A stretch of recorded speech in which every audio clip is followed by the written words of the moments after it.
So let's talk about the Arabian Peninsula before the Prophet Muhammad, peace and blessings be upon him.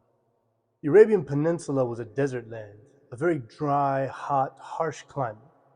It mostly consisted of semi-nomadic tribes and a handful of cities over 10,000 inhabitants.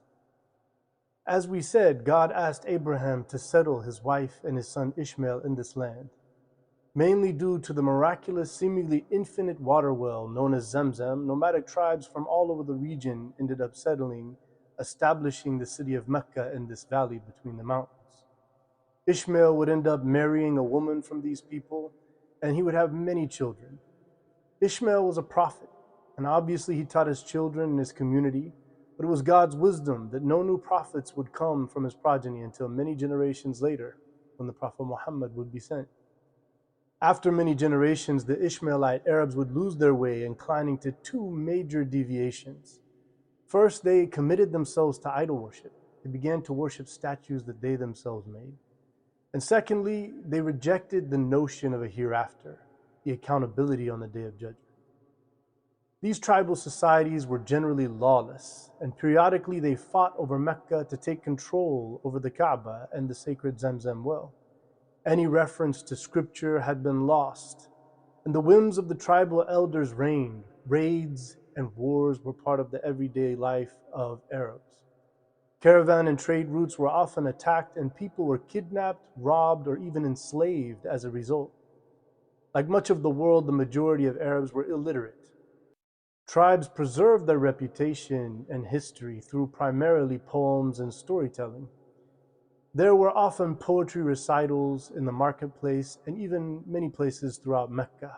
They were very proud of their language. They had a very beautiful poetic language. Arab society before Islam we call the days of ignorance, al-Jahiliyya. This was due to widespread immorality and institutional corruption.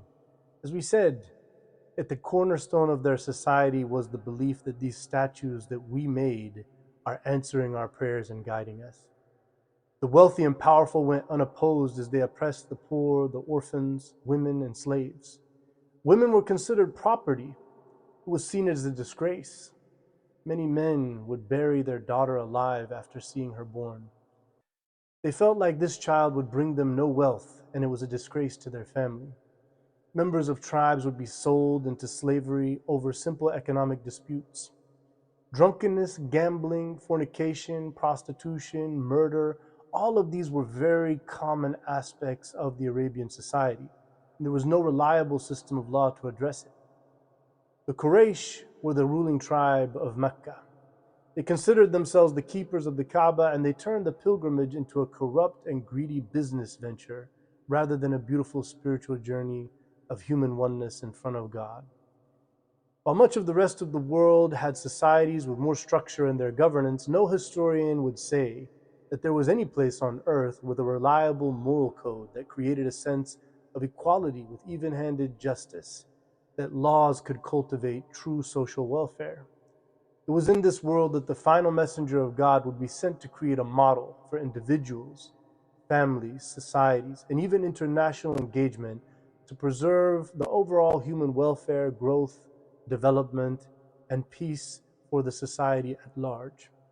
Achieving such a task would be nothing short of miraculous, and that was the mission of the Prophet Muhammad, peace and blessings be upon him.